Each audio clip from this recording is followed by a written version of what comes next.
खुलुमबाय लोगोफोर, बड' इनफ' पइन्ट चेनेलनि गासैबो नायगिरि रायजो राजा नोंथांमोननिसिम गोजोन फुंबिलि आरो गोदान बोसोरनि बयनिसिमबो गाहाम हामलायथि बावहरग्रोनाय जाबाय। आं दिनै नोंथांमोननि सिगाङाव 1 जानुवारि 2026 मायथाइ एबा 16 पुस दान 1432 मायथाइनि सानसेनि फानजामुथिखौ फरायथिनो लादों। आसा खालामो नोंथांमोना भिडिअखौ नायना मोजां मोनगोन।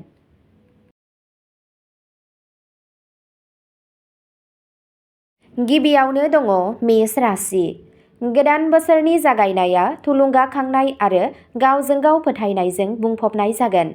दिनै नोंथांनि सानस्रिफोरा रोखा आरो गोख्रों जागोन। गोजाम थालांनाय खामानिफोराव दावगानाय जागोन। नोंथाङा खामानियाव गोदान बिबानफोर मोननो हागौ। गोजौ थाखोनि मावख'गिरिफोरा नोंथांनि खामानिजों गोहोम गोग्लैगोन। रांखान्थियारि हालोदाव जौगानायनि नेरसोन नुनो मोनो। मोनसे गोदान रां थिसननाया मुलाम्फा गोनां फोरमान जानो हागौ। नखरनिफ्राय आबुं हेफाजाब मोनगोन। देहाया सरासनस्रानिख्रुइ साबसिन जागोन। साना रंजानाय आरो जाफुंसारनायजों बुंफबनाय जागोन। नोंथांनि दिनैनि खाफालगोनां दिगआ जादों खोला सानजा, खाफालगोनां अनजिमाया जादों 1 आरो खाफालगोनां गाबआ जादों गेरुआ गाब। वृषभ राशि। गोदान बोसोरा नोंथांनि थाखाय दिदोमथि लाबोगोन। दिनै नोंथांनि गोसोआ गोजोन आरो समानथि जागोन। रांखान्थियारि बिथिङाव सोलोनि गोनांथि जायो। नखरजों लोगोसे गोजोनथाव सम थागोन। खामानियाव सोलिबाय थानाया सोलिबाय थागोन। गोजाम नांज्लायनाया जोबनो हागौ। न'जों सोमोन्दो गोनां मोजां खौरां मोनगोन। धोर्य लाखिनाया मुलाम्फा गोनां जागोन। सावस्रियाव जौगानायखौ नुनो मोनगोन। साना मोजां गोहोजों बुंफबनाय जागोन। नोंथांनि दिनैनि खाफालगोनां दिगआ जादों साहा, खाफालगोनां अनजिमाया जादों 4 आरो खाफालगोनां गाबआ जादों रेजें गलाब गाब।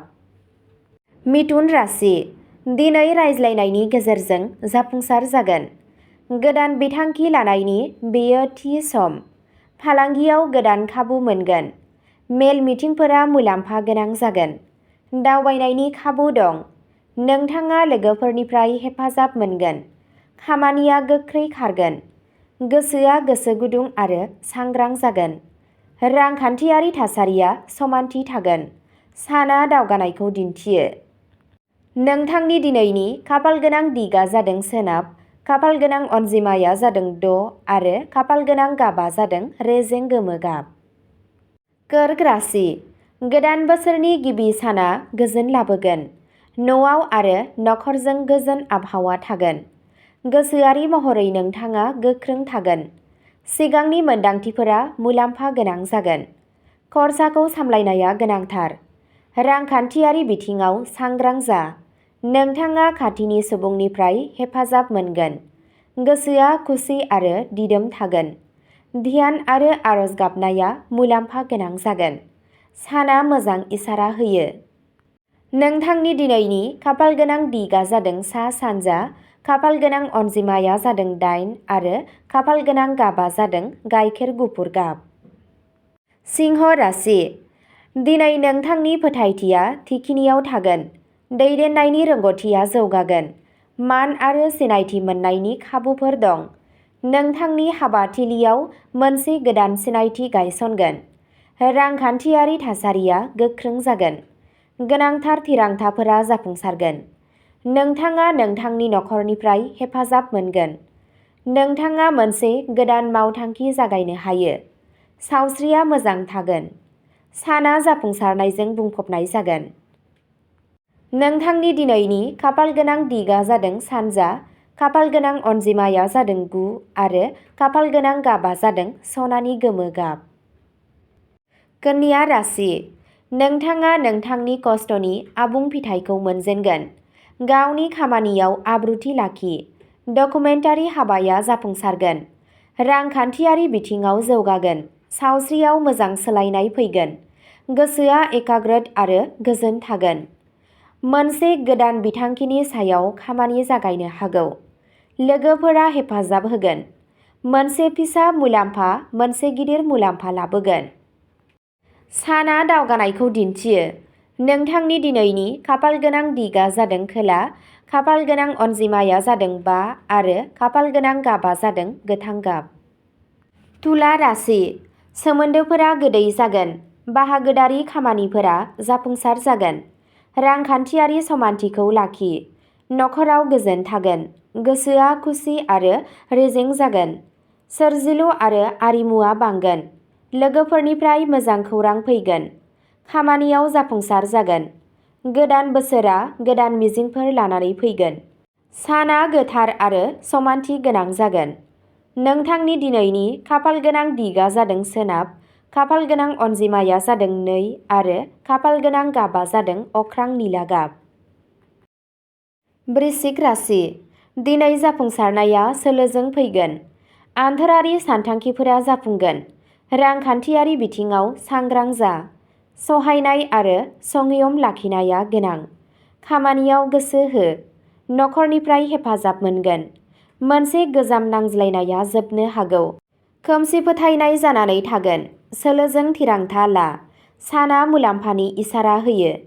नोंथांनि दिनैनि खाफाल गोनां दिगा जादों खोला सोनाब। खाफाल गोनां अनजिमाया जादों 7 आरो खाफाल गोनां गाबा जादों रोजा गोजा गाब। धनु राशि गोदान थांखिफोर थि खालामनाय जागोन। फोथायथि बांगोन।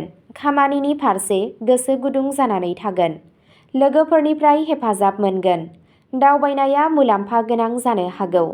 रांखान्थियारि हालोदा जौगागोन। बेयो मोनसे गोदान जागायनायनि थि सम। खाफाला नोंथांनि फारसे थागोन। गोसोआ खुसि जागोन। साना थुलुंगाखांनाय जागोन। नोंथांनि दिनैनि खाफाल गोनां दिगा जादों साहा। खाफाल गोनां अनजिमाया जादों 3 आरो खाफाल गोनां गाबा जादों रेजें खमला गाब। मकर राशि बिबानफोरा बांनो हागौ। खस्थ' खालामनाया फिथाइ होगोन। गागि सुबुंफोरनिफ्राय मदद मोनगोन। खामानि थिलियाव दिदोमथि थागोन। रांखान्थियारि हालोदा गोख्रों जागोन। इयुननि थाखाय बिथांखि लानाय जागोन। नखराव गोजोन थागोन। सावस्रिया सरासनस्रा जागोन। मोनसे गोदान खाबु सोमजिनो हागौ। साना मान होगोन। नोंथांनि दिनैनि खाफाल गोनां दिगा जादों सा सानजा। खाफाल गोनां अनजिमाया जादों 10 आरो खाफाल गोनां गाबा जादों निला गाब। कुम्भ राशि गोदान गोदान सानस्रि गोसोआव फैगोन। सोरजिथाया बांगोन। नोंसोर लोगोफोरनिफ्राय मुलाम्फा जागोन। गोदान आनजादफोरा जाफुंसारगोन। रांखान्थियारि हालोदा समानथि थागोन। खामानियाव रोखा जागोन। नोंथाङा नखरनिफ्राय हेफाजाब मोनगोन। फोथायथि बांगोन। साना दावगानायखौ दिन्थियो। गोदान बोसोरा मोनसे गोदान दिथा होगोन। नोंथांनि दिनैनि खाफाल गोनां दिगा जादों सानजा। खाफाल गोनां अनजिमाया जादों 11 आरो खाफाल गोनां गाबा जादों फान्थाव गाब। मीन राशि गोदान बोसोरा गोजोन लाबोगोन। गोसोआ दिदोम आरो मोजां थागोन। रांखान्थियारि हालोदा जौगागोन। नखरनिफ्राय गोजोनथाव फैगोन। गोसोनि मोन्दांथिफोरा दबथायगोन। सोरजिलु खामानिया जाफुंसार जागोन। सावस्रिया मोजांसिन जागोन। खाफाला नोंथांनि फारसे थागोन। साना मोजां जागोन। नोंथांनि दिनैनि खाफाल गोनां दिगा जादों खोला। खाफाल गोनां अनजिमाया जादों 12 आरो खाफाल गोनां गाबा जादों गोमो गाब। अब्ला दिनैनि राशि फरायथिनाया एसेनोसै। गोजोन्थों।